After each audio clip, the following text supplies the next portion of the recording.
Skeleton Boys!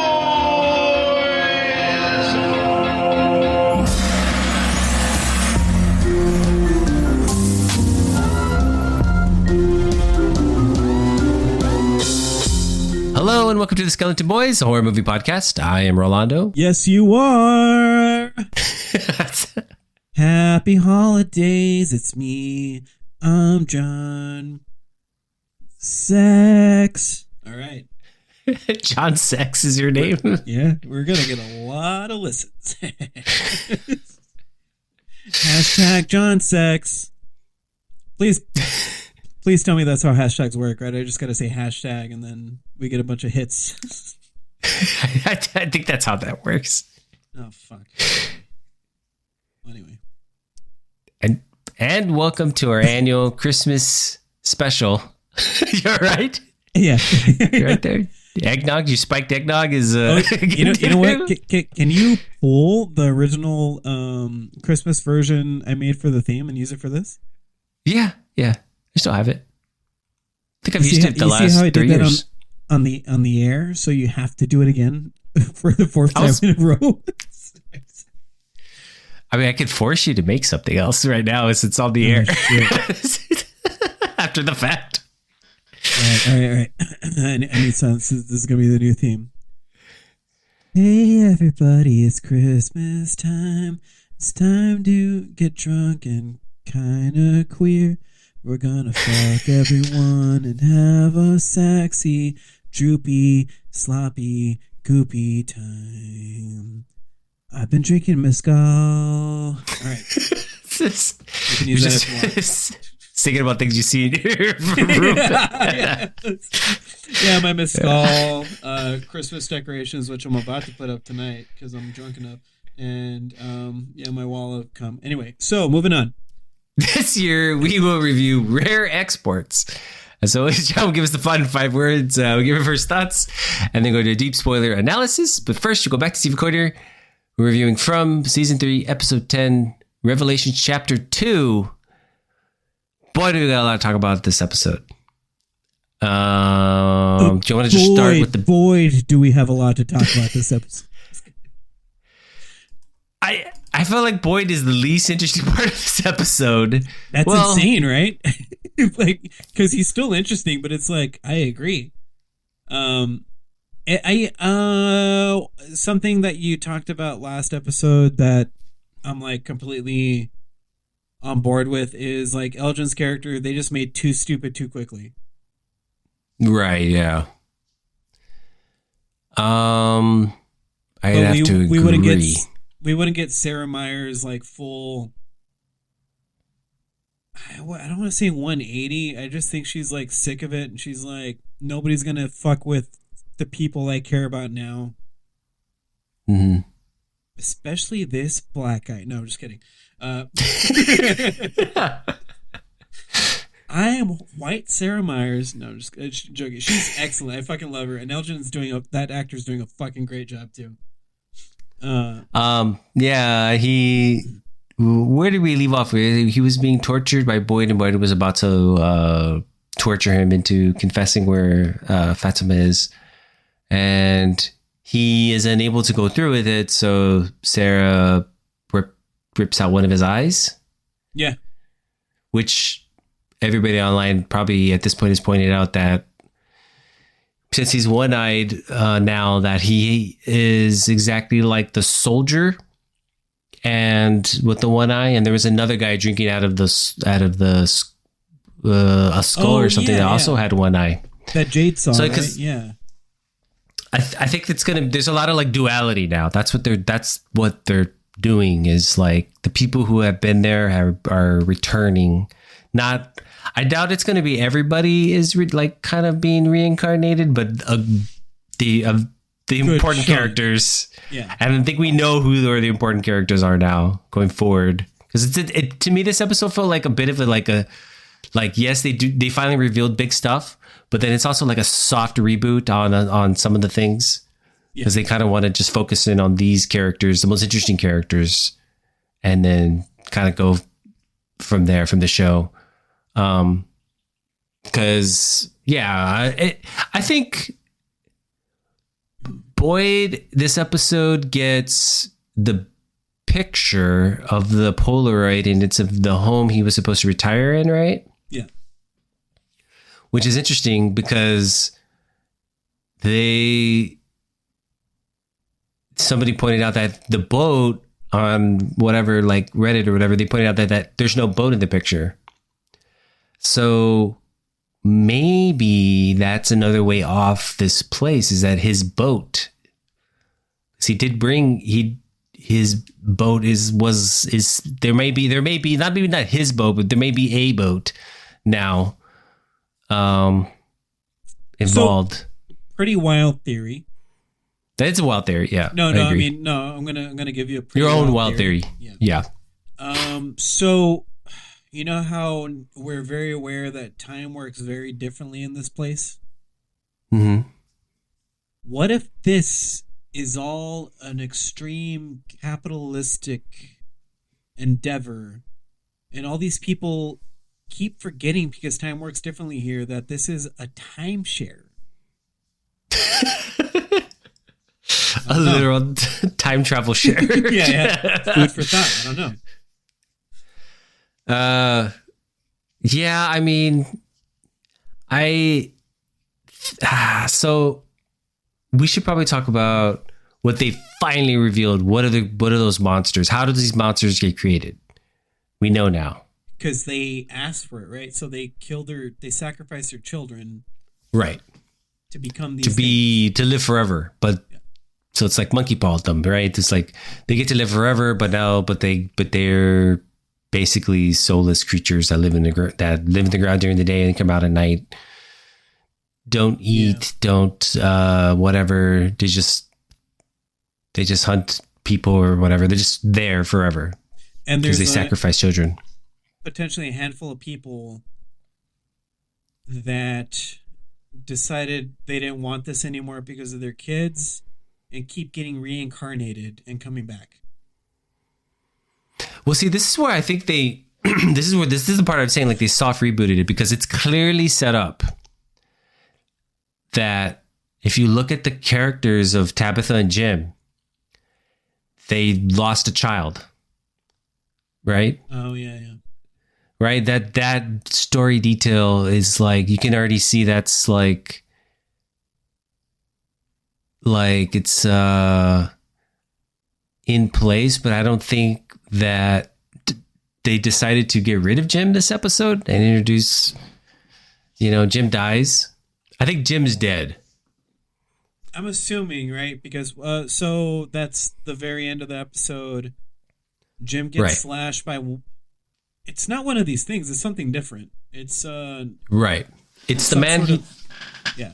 Oh, sorry. What? It's literally the man he talked to in season 1 on the radio. Oh right. Yes, that makes yeah. Yeah. And we get a what's her name? Julie. But it's clearly not the Julie that we've been following. It's like a Julie from the future, because the hair is completely different. She had scars on her face, which I think older. Yeah. And, I hate that. And she keeps talking about like, oh no, because I think this is when this happens. So I'm like, okay, what are the rules of this place then? Like, if this is a continuous time loop, then how many times has Jim died? How many times has Jim come here? Like, okay. Yeah. That part didn't really.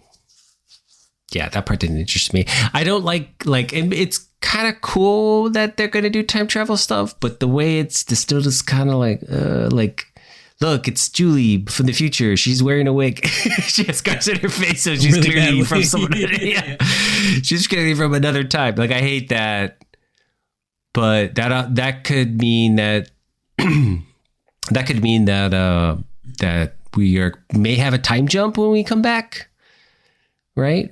So therefore, things are definitely going to be reset. Which I think the anchoring point's going to be Scott McCord, Victor. Right. Because I feel like they want to, because part of the soft reboot that what I'm referring to is the fact that Tabitha and Jade now are a couple, and that's going to go down because supposedly Jade and Tabitha have always been the most sensitive, most connected to this place, and uncovering the larger mysteries of it. And now we know why, because they were a couple in a past life that didn't want to give up their kids, didn't want to sacrifice their kids, right? Or I'm trying to figure out if they were a part of this idea, but were unaware of what the price was, and then try to like save their kids, and they keep getting. I'm assuming they get killed, but since they're part of this whole deal, they can't die. Which we finally found, right, with the Smiley character, right? So the Smiley character who died with the Squirmies, right? We're like, oh, he's dead forever. And there was like a theory on Reddit where like the reason all the other like whatever these things are, now we know that they were humans at one point. Were upset because they were under the impression that you can't die. But then fucking Fatima gave birth to Smiley, and Smiley got reincarnated. Which is a pretty cool moment, I guess, right? So Boyd's aware that this is what's happening, and he's like, fuck, like, how do we fucking do this now? But I think we're going to get a handful of characters that, and I'm assuming this is why they've divided the town people from the farmhouse people, right? What is the farmhouse called? The village people? Just kidding. No, they used to be a something house, right? They were the the Soho House. No, I'm just kidding. They stopped referring to this as this name this past season. Has been less relevant, but yeah, they did have a clearer division. Yes. And I'm guessing that's kind of what has always been the case. They kind of mentioned like Boyd and Donna decided to do this at some point, but I'm going to assume that this has always been the case every time this has happened.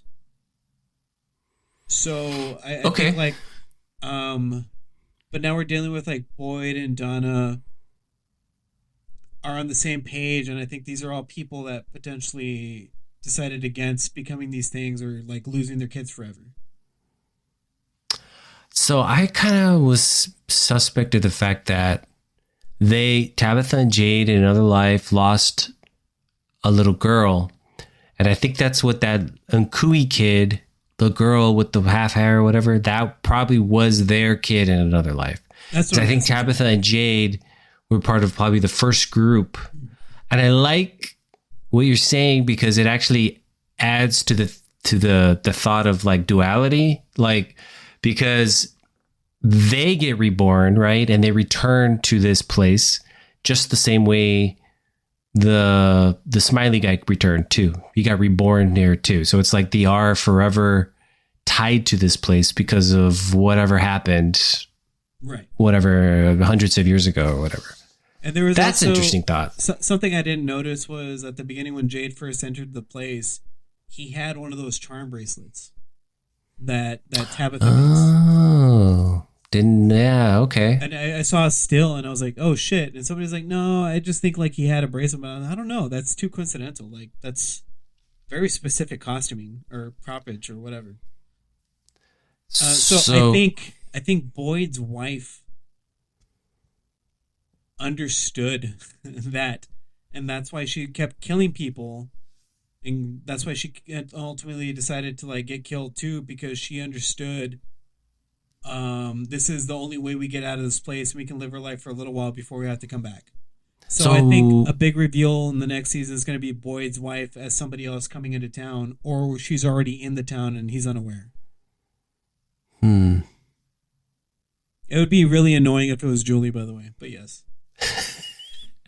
So we haven't quite figured out, like, because there's also a theory that that Martin, the guy that was tied up, is Randall.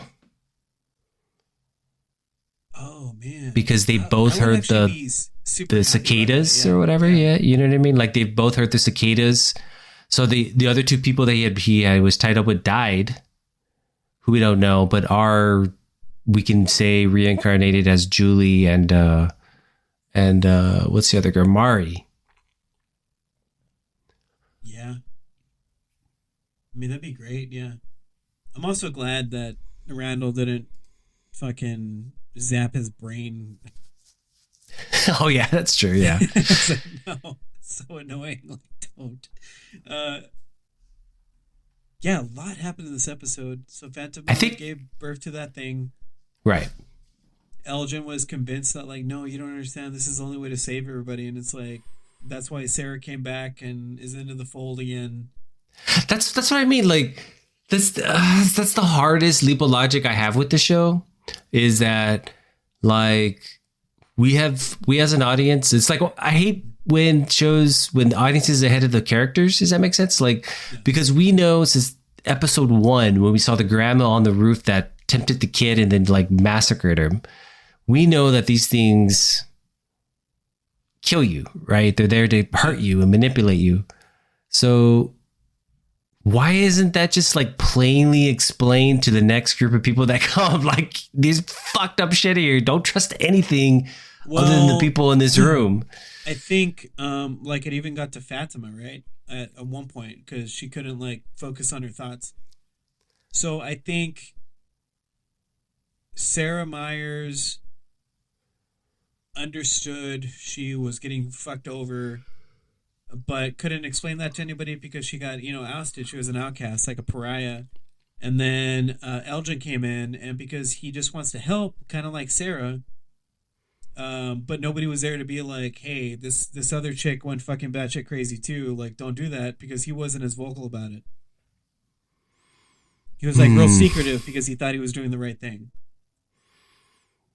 Yeah, I guess that does make sense, but I just feel like there should be very obvious that not to trust anything about this place. Yeah.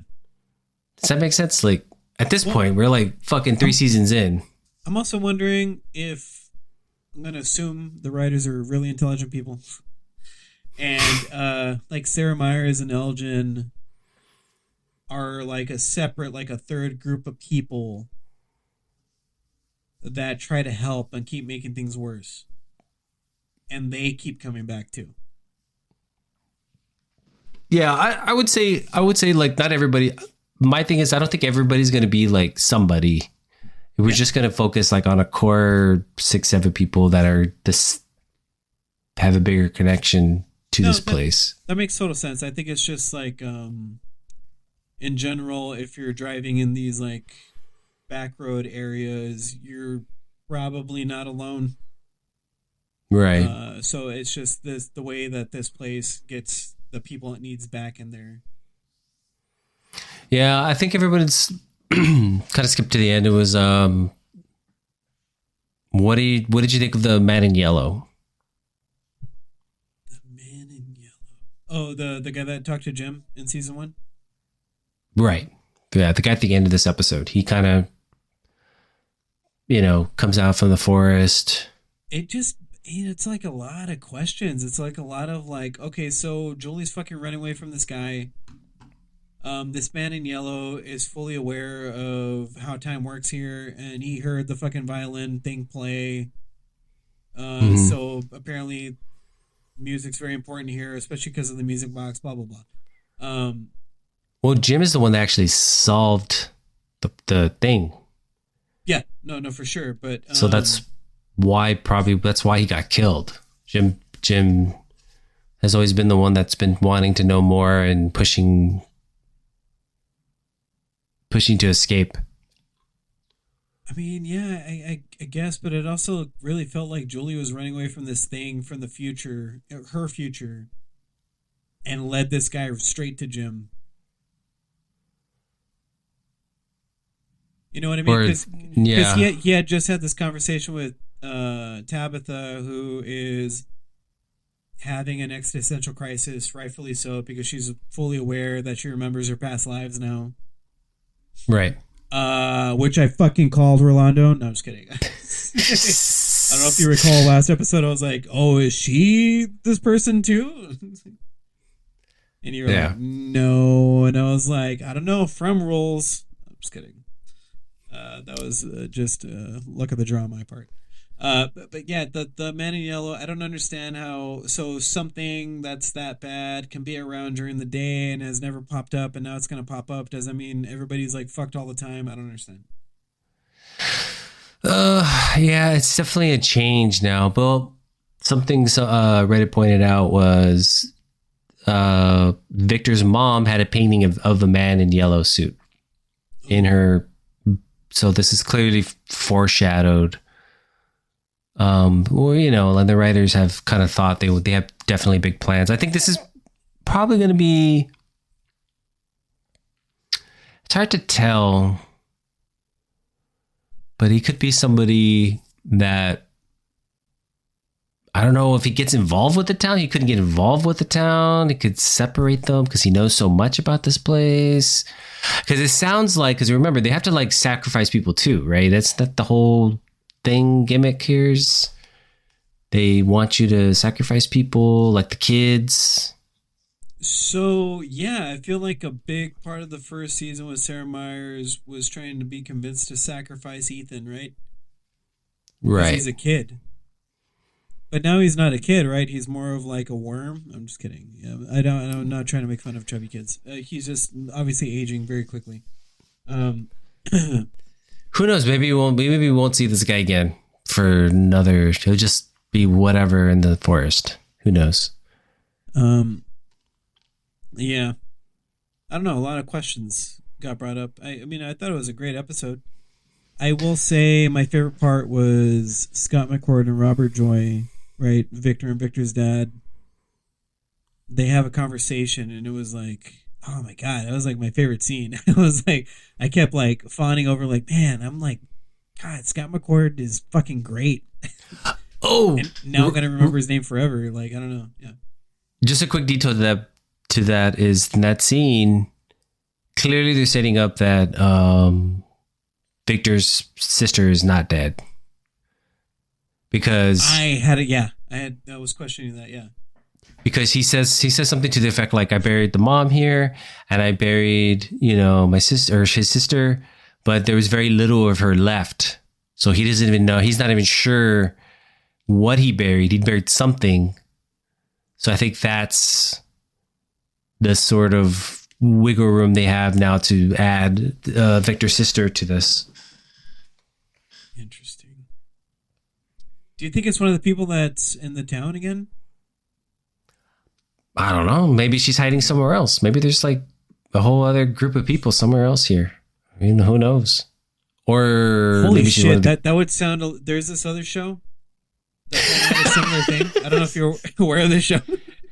It's called Lost. There was like two sides of an island. It could. Yeah. They could be the tailies. This could be connected to Lost. And Harold Perrineau's character is reincarnated as Boyd. I don't know. I think she's alive. I think it pretty much the way they said it pretty much leaves it open that the sister's alive. Yeah, probably be close to his age, so it'll be an older person. Yeah, interesting. Yeah. Where is she? I don't know. Maybe she escaped. I don't know. Maybe she's coming back. Or no, that doesn't make sense, right? Does it? Or wow, wild theory. Tabitha is like the third reincarnation of Victor's mom. No, I don't know. I'm thinking this is gonna hurt my brain thinking about this. I think Tabitha is a reincarnation of Victor's mom. So yes, right. So I mean, I'm saying yes, but it's like hurting my brain to think about. Robert Joy is still Victor's dad, but Victor's been there since. It's like, oh my God, it's hurting my head. Robert Joy hit that. Tabitha. Yeah, fuck yeah. Fuck yeah. No, but I think there's going to be a time jump because they need to, like, there's no way they're going to spend any like serious amount of time on a relationship between Tabitha and Jade. They're just going to like forward it. No, that's why I don't think, because Jade's gay, right? Like, it's not. I thought it was. No, I think it's pretty established, right? That this reincarnation of Jade is gay, Well, and no, I mean literally he's wants nothing to do with anybody in the town. He's very anti having friends in the town. Like his only friend was Kenny's mom. Like that was about it. the bartender. Oh, that's Bartender true. too. That's true. Yeah, yeah. I don't know. There's a. I would say, I I was annoyed by how much I didn't really like this season, but I'm like, all right, come on, fucking give me the next one. well, yeah, of course we're gonna stick with it. I mean, I don't think it's completely. I think this was a very more mixed than the previous Oh, season. You don't think it's completely lost? No.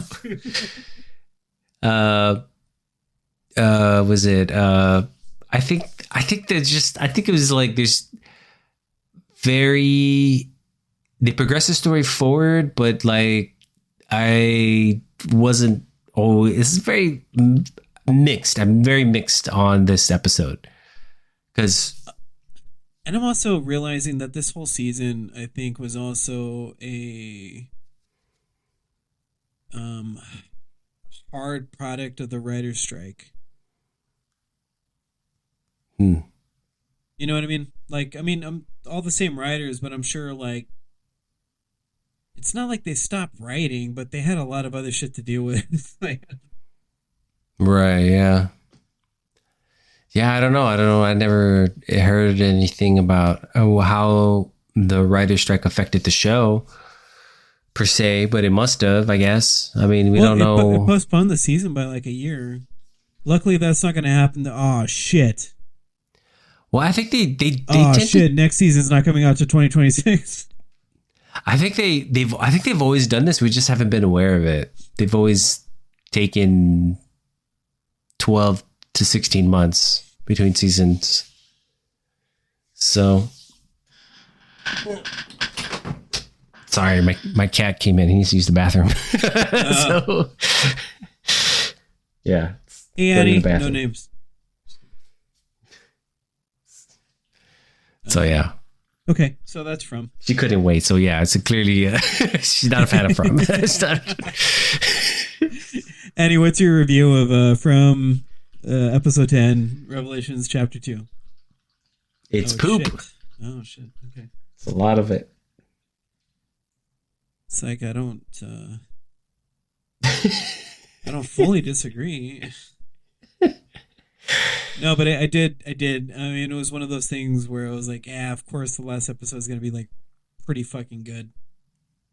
Yeah, I kind of felt like it was things. I'll be low key honest. I did not expect Smiley Man coming back. That's not what I expected to be born again. So it That was was a weird, right? surprise. Yeah, very well done. Surprise for the show.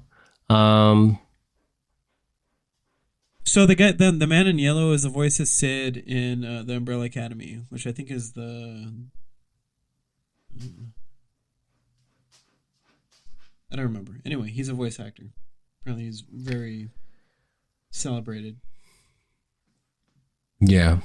So, also, I don't like how I get Julie is now a time. What do they call it? Storyteller now, but she can't change the story.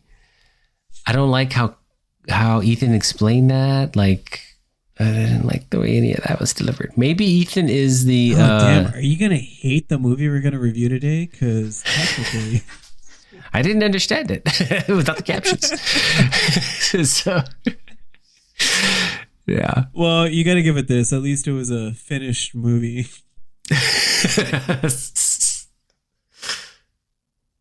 Man, my cat's still going. Jeez, what a review. She's got a lot of shit to get out. She does. This must be her pooping time. We are, just so everybody knows, we're recording this later than we usually do, so on a different day. So this is technically her time, I guess. It's just like Thursday is my new date night. So Rolando and I used to have something called date night in college because I'm sure we've explained this before. But we were on relationships, and somehow each of our significant others at one point was like, "No, you boys go on your fucking date night." Yeah, exactly. I even think we were all single at the same time too. At one point. Yeah, that makes sense. Yeah. Yeah. Are you done? She's done, but I closed the door. She's just stuck in here. She's gonna have to hear the whole review. But yeah, no, I mean, I think we're gonna watch season 4. I would say overall, this season 3 is probably the weakest. Yeah. Very inconsistent season. Really happy that they finally started explaining things. I was about to get upset because I thought they were gonna kill Boyd. No, I think Boyd's safe. He's not dying. I thought Boyd was going down there to meet his demise because they reintroduced his Parkinson's, which is like giving him a time limit. I'm also aware that Harold Perrin, who is an executive producer on the shows. Yeah. There won't be no lost stuff where he gets written out. Yeah. All right. What are your last thoughts for From? Yeah, I agree. Probably the weakest season. Hell of a last episode though. Mm-hmm. Got me excited again, which kind of annoyed me because I was like, I kind of figured this was going to happen. Well, that's the Walking Dead trick, right? Where it's like the first episode's really good, the last episode's really good. There's the whole in between that's just garbage. Coral. Just kidding. Coral.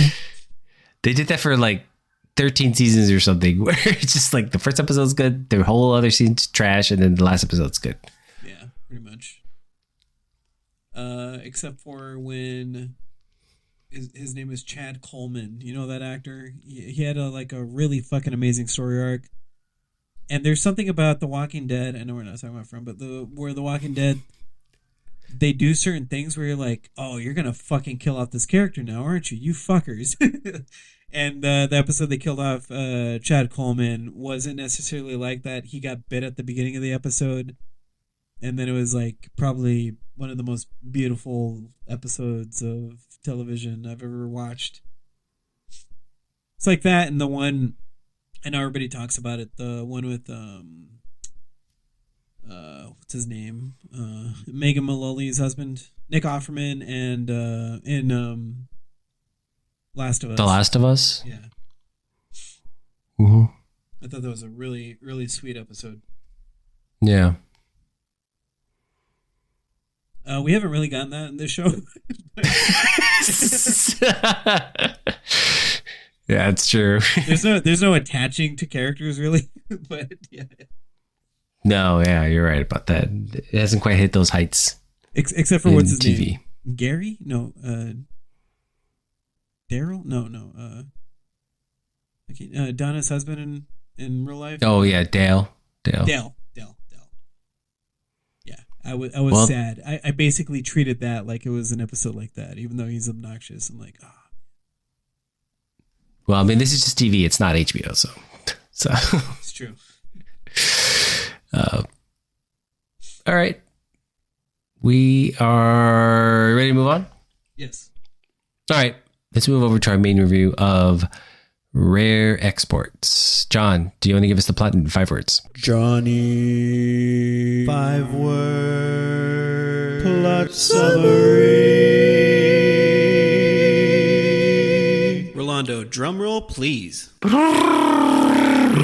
Yes, I was going to say Rare Exports starring Sisu. Just kidding. What? Okay, I've told you. I'm going to... no, let me do the plot summary and then... Anyway.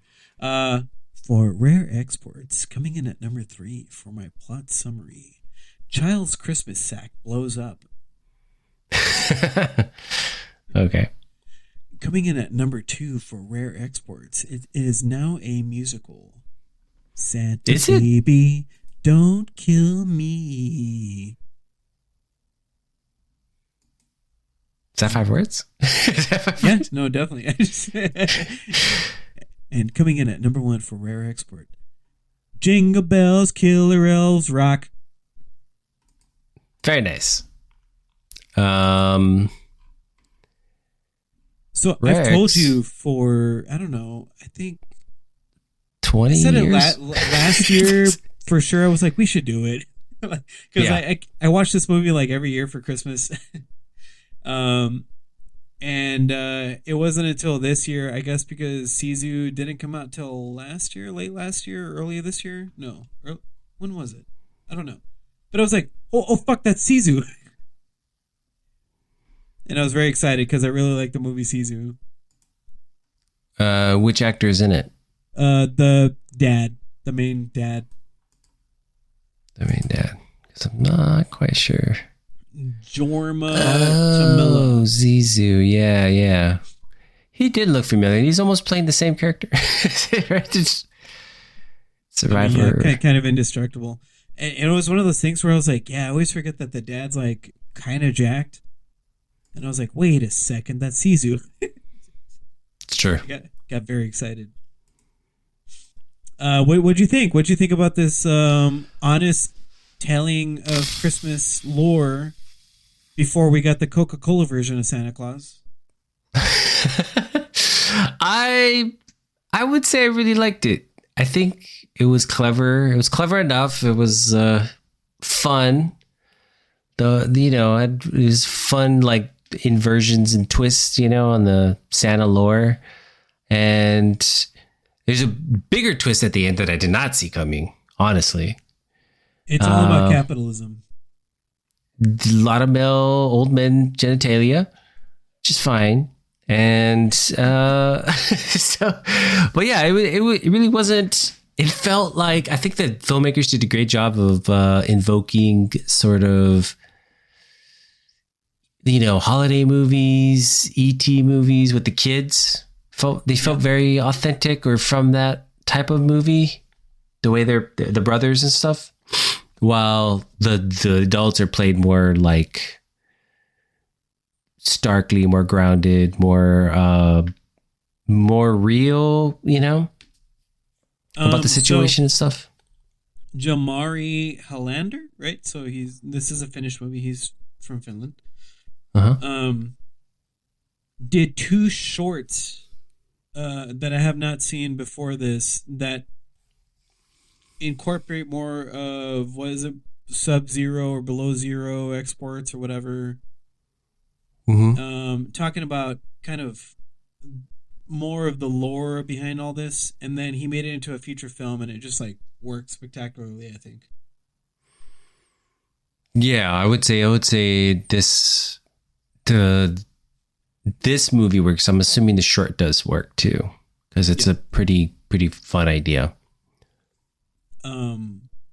Trying to figure out what would be a spoiler, because what doesn't happen at the end also doesn't happen in these shorts either. Right. Which okay. I think was supposed to leave it open-ended, like it was supposed to have like a sequel where things get really bad, but it just never happened because this movie came out in 2010. You're right. Yeah. So I think around this time I wasn't watching movies. I was doing my sabbatical, so I had heard about it, but I just never watched it. Yeah.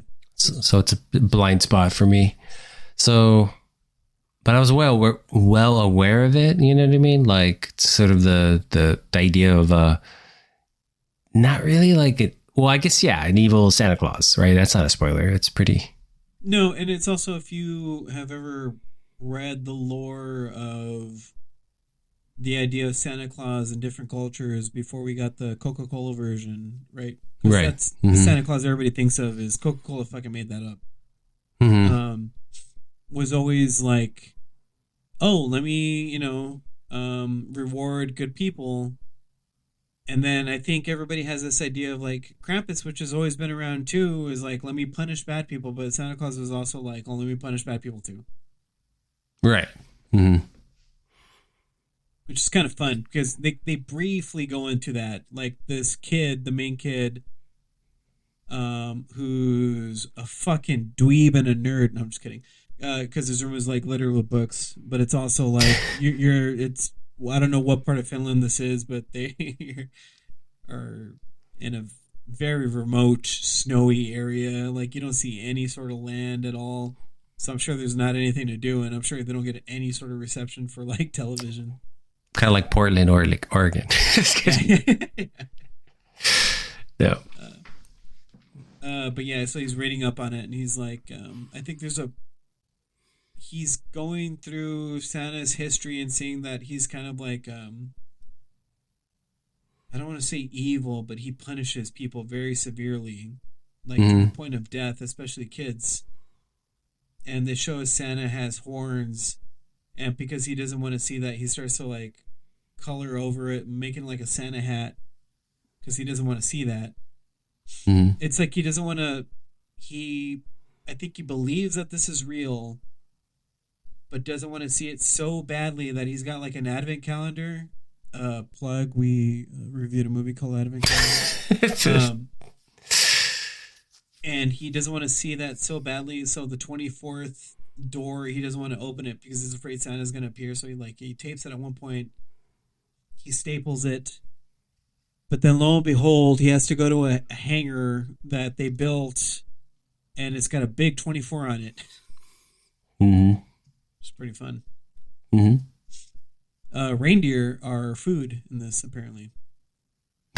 So who drives the sleigh? You know, don't need that shit. Just I don't know. Yeah. Yeah, I mean, I really did like that. It's pretty funny. It's kind of like a dark comedy, fantasy horror movie, I guess, right? Because I thought the first scene was really funny because it's like he's this old man or whatever finds the burial spot for Santa Claus and wants to dig him up, and he's like, here, I made some rules, like don't swear, don't do this, don't do that, basically, like the list. Because what was it, like he has been dreaming of this since he was like a kid, like this has been his life's goal. Like yeah. Really funny setup. But yeah, very good. A lot of action, a lot of violence for the most part. Yeah, I was gonna say I do understand. I keep forgetting that there's a lot of kind of story that, honestly I don't really care about. But there's these families and neighbors or whatever, which is really just men and sons for whatever reason. There's like no women in this movie at all. There is no women. Yeah, you're right about that. I'm not sure. I feel like that's intentional, but whatever. They would have made it real gay. No, I'm just kidding. No. And Santa thinks that's evil. No, just about the boys and the men. So nothing gay about that. How they all have the same sort of profession where they wrangle up reindeer and then ship them off to like different parts of. They're close enough to where they're at and make a lot of money off of that. And how all the reindeer got like eaten and killed, and they rough estimated that they lost like $85,000. And they set up a trap because they're assuming that these wolves are killing these reindeer, but you find out that it's a bunch spoiler.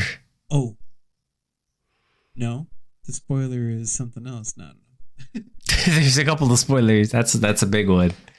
That's I think the best one, but because I wasn't sure if that was a spoiler, just because like there's so many human feet like on top of roofs and shit like that, and like when they go and investigate the dead reindeer, there's like human footprints everywhere. I'm like, oh well, okay, obviously this is.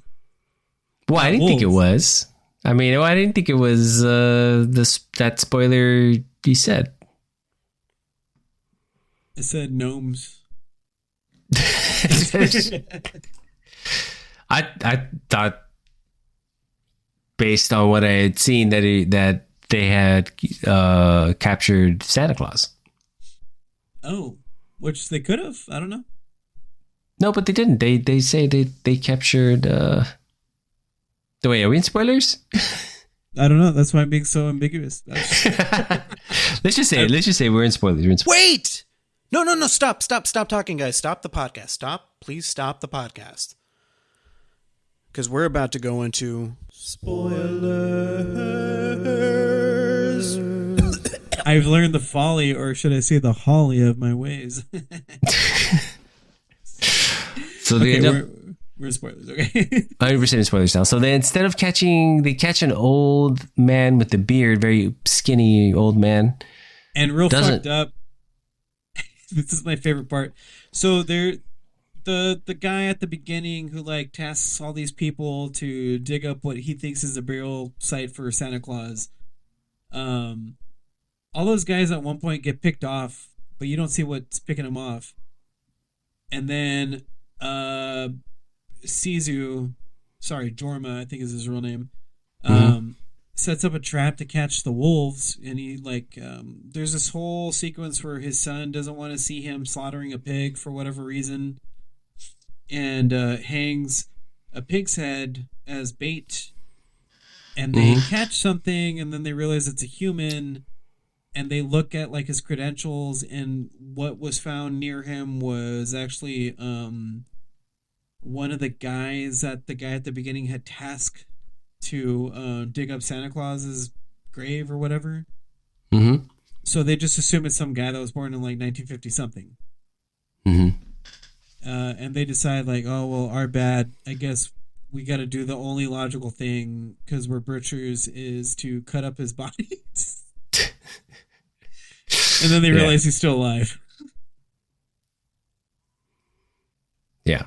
But I rather enjoyed that. I was like, oh, the only logical thing we could do is cut up the body, right? I don't know. Yeah, because they killed him, but they thought they murdered him, so yeah. Because we totally murdered this guy who fell into a trap with the pig's head because he wanted to grab the pig's head. Mm. I don't know how that's their fault, but okay. Well, they had said something like they can't build those traps or something. That was kind of like a plot point that like, oh, you're not supposed to be building those traps and blah, blah, blah. Yeah, I don't know how that would still make him culpable for...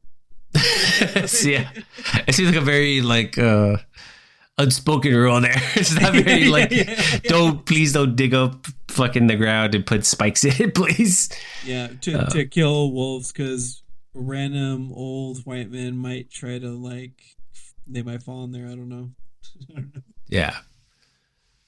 But yeah, like you said, like I thought this was Santa the entire time. So I was like, oh, cool. This is like a weird take on Santa. So, but we find out that they're actually, I guess they figure out that he's an elf.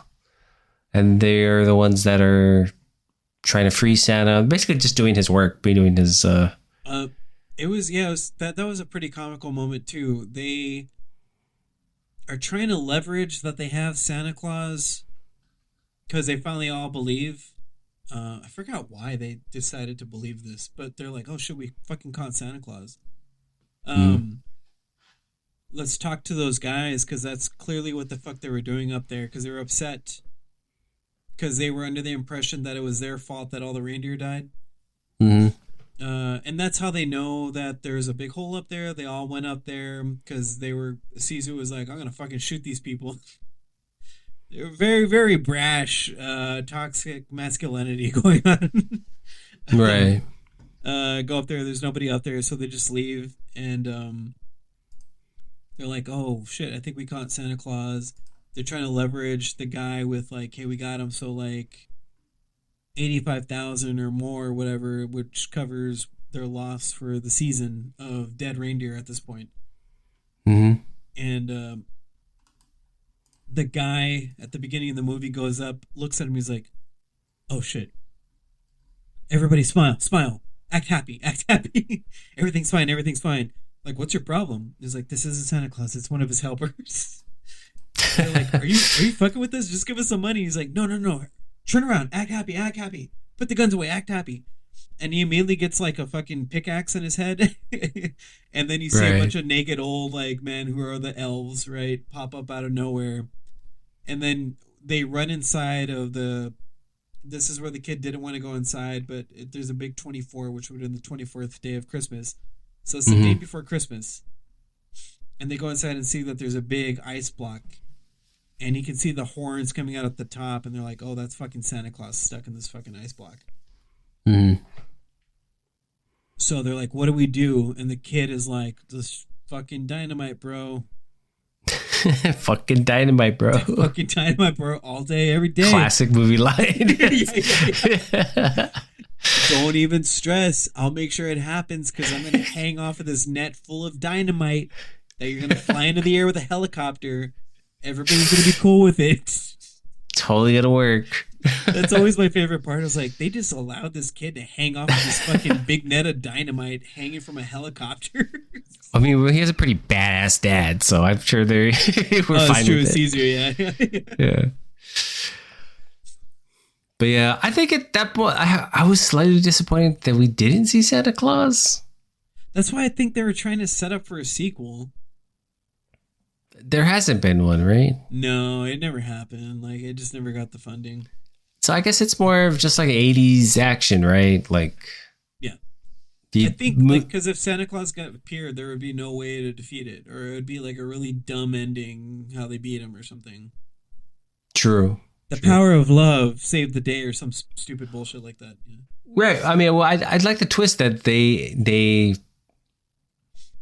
since they don't have any deer to export, they decide to rare export the elves, and they turn them into mall Santas, which I thought was super fun. I thought that was fucking hilarious, right? It's Yeah. like, oh, because what did they do? They trick all the elves into... One of the neighbors had set up some sort of electric fence thing to keep the reindeer in. And they're like, trick them into there, and then they're like stuck in there. And then they blow up Santa, which you never get to see. Because Sisu also like drilled like ice... whatever those ice drill things are, like sticks of dynamite, and they blow up Santa, and then the elves all of a sudden were like, there's like lines like, oh, they're out of a job now, and the elves are just wandering around aimlessly, there's like naked old men, which is my favorite part, because like I can't imagine getting cast and like, oh, okay, you're gonna because you're old and you can look like Santa, and you are going to be naked, by the way. Don't worry, everything's green screen. This is almost Polar Express, except it's real people.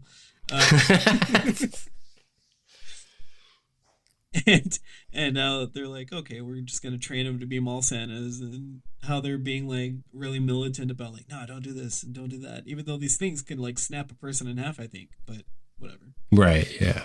And then they ship them off in a big crate, very Indiana Jones style. Yeah. Big crate. Yeah. Yeah. I truly do like this movie a lot. Like, it's a lot of fun. movie. Yeah. Yeah. For like, this is a fun Christmas movie. Yeah, I think it's a fun Christmas movie. I had a lot of fun with it. It's very light, and very light, kind of like nothing too serious, I guess. Oh, we kind of glossed over the elves had been kidnapping the bad kids.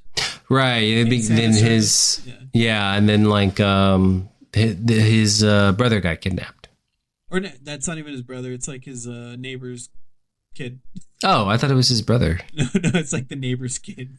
That's what I'm saying. It's like a bunch of single dads with their sons, except for the dude that dressed up like Santa. The guy looks like with the glasses. Yeah. Yeah, that he could be like in Mastodon or something. He just kind of looks like he's got. Like, yeah. Okay. Do you have any other thoughts, sir? No. I don't know. I've seen the movie like 1,000 times. Okay. All right. Well, let's go ahead and rate it. John, how many sexy spooky bones do you want to give it? How many sexy spooky bones will you give it? Sexy bones. Ooh, sexy bones. Rolando and Johnny. Show us your sexy spooky bones. No, wait, don't do that. Just rate the movie. I'm going to give Rare Exports, with so many alternate titles, Ho Ho Ho Bones out of 10. Ho Ho Bones out of 10. Yeah. That's a very magical type of very good. The Christmas spirit bones. The Christmas spirit. I will give it seven solid candy canes. So how about that? Yeah. Pretty much, like, I feel like once you see like a trailer of this movie, it's pretty much what you think, except for the twist. I was surprised there was no Santa Claus. It was about the elves. Oh, but there was Santa Claus. He just blew up. That's true. True. He was there. That's true. Sorry. I'm gonna add one more thing. My favorite part was elves stole all the heaters from the town. Like, put them in there so they could melt the ice block and Santa was in quicker. So the elves understand electricity and they understand what heaters are and they understand what appliances are, but they don't understand clothes. Yeah, makes sense. Cool. This technically will be our last episode of the year because of the way everything's. 2024 is a garbage year, so this will be technically our last episode. Stay tuned for our next episode, which we will have our top 5 movies of 2024. Thank God this year's over. So, all right, guys, gals, non-binary pals, thank you for listening, and as always, stay spooky. Ho, ho, ho, ho, ho. Zero horse.